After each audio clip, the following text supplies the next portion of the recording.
Our final road tripping destination of the season took us to a place with amazing beauty, lots of great culture, history, and so much more as we traveled to the far reaches of western North Carolina to Franklin. And there are 4 museums right on Main Street in Franklin, and we had a chance to check out the Scottish Tartan Museum, the only Scottish Tartan Museum outside of Scotland itself where so many mountain residents can lay claim to their heritage. People can expect to come in and find what their tartan is, a little bit about their own personal history, and in the museum they can find out everything about how it's put on, tartan is made on the loom. Franklin was the first certified Appalachian Trail community, and we traveled to Waya Bald where the Appalachian Trail and the Bartram Trail meet nearly a mile high. We learned when the best time to hike is and how to catch some great photographs from all the way up there. The best time to hike in the area is in early, late spring when the temperatures are still pretty cool and it hasn't gotten to be too warm yet.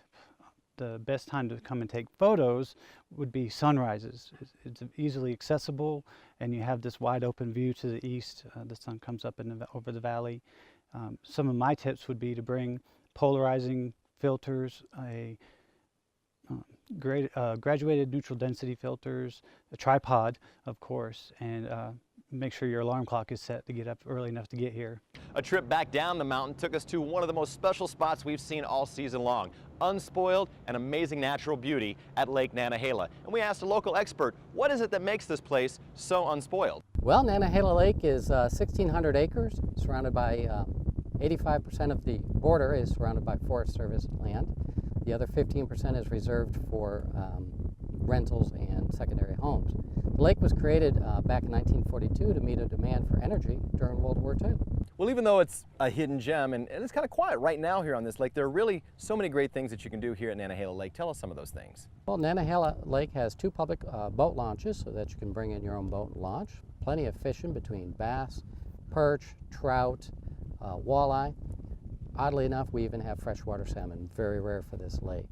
Other people bring up paddle boards and canoes and, speed boats and skiing, and then obviously pontoon boats. What would a trip to Franklin be without a little bit of gem mining? We talked to a local expert to find out what kind of gems and minerals you can find in the region. Well, basically your corundum, which is ruby and sapphire, and they're the same mineral, just any color other than the pinkish to dark red is considered sapphire, and when you have that pink to dark red, that's your ruby.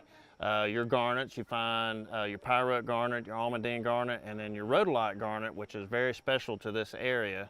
It was first discovered here in the late 1800s, as well as kyanite. There's moonstone, smoky quartz, and people just come in here and just love to find these different minerals. The 51st annual Gemboree Gem and Mineral Show wraps up today from 10 a.m. to 4 p.m. in Franklin, a town with no shortage of amazing scenic beauty, lots of culture, history, art, and so much more. Check out all of our adventures of Franklin and the entire season of road tripping at the Road Tripping link online at WLOS.com. I want to say thanks to Ben Mulkey, our photographer, who's been with us along the way, who's made road tripping look so great this season, as well as our producer, Hillary Parnham. And thank you for watching Road Tripping. We'll see you next summer for another great season of road tripping right here on News 13.